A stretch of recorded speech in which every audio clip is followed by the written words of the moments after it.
ڈال دیا کہ میں بہت باشعور ہوں. رائے مشورت کے حساب سے ہمیں کچھ نہیں کرنا. ہر چیز کو آ کر اسٹینڈرڈ پر پرکھیں. ہر چیز کا ایک اسٹینڈرڈ ہوتا ہے نا, ہر چیز کو آ کر ایک اسٹینڈرڈ پر پرکھیں. شعور کے لیے بھی خداوند تعالیٰ نے ایک اسٹینڈرڈ مقرر کیا ہے.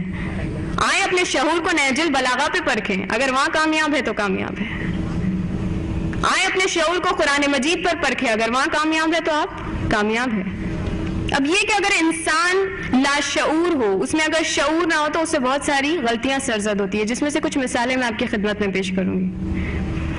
ایک خاتون کو لے لیجیے, تعلیم یافتہ خاتون ہے, working class, non working class, جو بھی ہم مان لیں.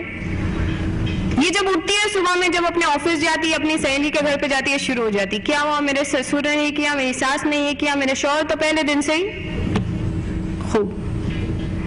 یہ در حقیقت کیا کر رہی ہے؟ یہ اپنے آپ کو رسوا کر رہی ہے, اپنے آپ کو ذلیل کر رہی ہے, اپنے گھر کے رازوں کو فاش کر رہی ہے. تعلیم یافتہ ہے لیکن شعور نہیں ہے, تو اسے لگتا ہے میں نے ایک کارنامے کو انجام دیا. امام خمینی رحمۃ اللہ علیہ نے جب کہا کہ میں انقلاب اسلامی برپا کر کے رہوں گا, خوب یہ کہو تنہا انسان ہے, اتنا بڑا دعویٰ کر رہا ہے. شاہ کے لوگ آگے بڑھے, کہا ٹھیک ہے مان لیتے ہیں, آپ کیا کر رہے ہیں, انقلاب اسلامی آپ برپا کریں گے, لیکن یہ بتائیے آپ کی فوج کہاں ہے, آپ کا لشکر کہاں ہے, آپ کا اسلحہ کہاں ہے؟ امام خمینی نے جواب دیا کہ میری فوج اور میرا لشکر اپنی ماؤں کے دامن میں تربیت حاصل کر رہے ہیں.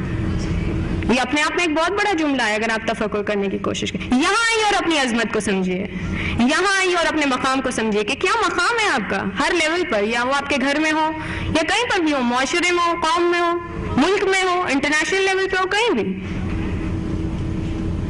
اور وہی ہوا 15-20 سال کے بعد, وہی جنریشن اٹھا اور انقلاب اسلامی برپا ہوا. لیکن اگر ایک ایسی عورت جس کو پتہ ہی نہیں کہ اس کے اندر ایک روح ہے, وہ اپنی تمام حیات جسم پروری میں لگائے گی, ہر کام جسم کے لیے, اور پھر اگر خداوند تعالیٰ اسے اولاد دے دے تو اسے بھی جسم مان رہی ہے. خوب میں نے اپنے تمام فریضوں کو ادا کیا. کیسے ادا کیا؟ میں نے کھلا کھلا کر اسے موٹا کیا. لیکن مجھے یہ نہیں معلوم کہ اس کے اندر کی جو فطرت ہے اسے مجھے پروان چڑھانا ہے. مجھے یہ نہیں معلوم کہ اس کے اندر ایک روح ہے جس کی مجھے تربیت کرنی ہے. یہ لاشعوری کے نتیجے ہے. قرآن مجید میں خداوند تعالیٰ فرما رہا ہے کہ بنی اسرائیل کی قوم تعلیم یافتہ قوم ہے, لیکن پھر بھی غلط کاموں کو انجام دیتی ہے. خوب کیوں؟ کہا آخر میں لا یشعرون, ان میں شعور نہیں ہے, شعور موجود نہیں ہے, اور اس لیے غلط کاموں کو انجام دیتی ہے. خوب ایک انسان جس میں شعور نہ ہو, اس انسان کو ہم کیا کہیں گے؟ اس انسان کو ہم احمق کہیں گے. احمق کا مطلب بے وقوف انسان. بے وقوفوں کے شر سے انبیاء نے پناہ مانگی, اولیاء نے پناہ مانگی, ائمہ نے پناہ مانگی. بے وقوف انسانوں کے بارے میں ان سے مشورت نہ لو, ان کے ساتھ دوستی نہ کرو, ان کے درمیان میں نہ بیٹھو, ان کے ساتھ رشتہ نہ کرو. خوب یہاں پہ بھی کیا ہوتا ہے, دین آ کے ایک معیار رکھتا ہے, کلچر آ کے ایک معیار رکھتا ہے. کلچر آ کے کیا معیار رکھتا ہے؟ کہتا ہے اگر لڑکی یا لڑکے کو بیاہنا چاہتے ہو تو جاؤ دیکھو بینک بیلنس کتنا ہے, کتنے بنگلے ہیں, کتنی گاڑیاں ہیں, کتنا حسین اور خوبصورت ہے, کتنی آبائی دولت ہے اس کے پاس موجود ہے.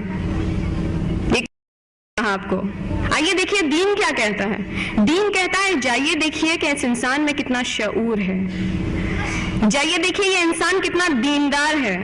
لیکن جب ہم دین کی معیار کو ہٹا کر کلچر کی معیار پر اپنے بچوں کو بیاہتے ہیں, پھر پچھتاتے ہیں, پھر روتے ہیں. کیا ہوا؟ قسمت پھوٹ گئی.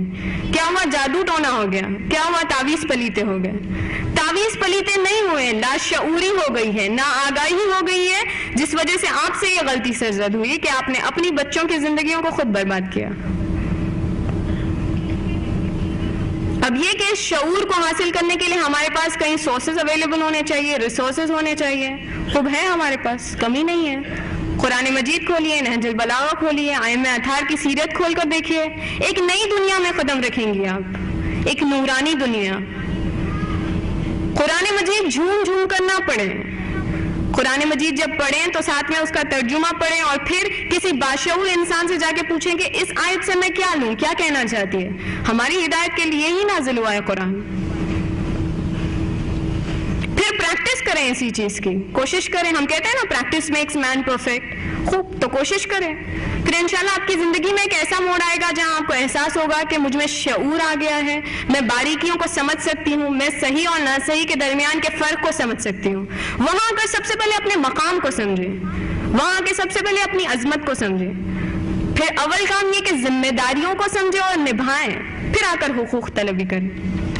یہ نہیں کہ پہلے سے حقوق طلبی کا ہم لوگ نعرہ لگا چکے. میں نے کہا کہ اگر ذمہ داریوں کو ادا کیے بنا آپ حق کے نام پر یا آزادی کے نام پر کچھ طلب کرتے ہیں تو وہ صدقہ و خیرات ہے.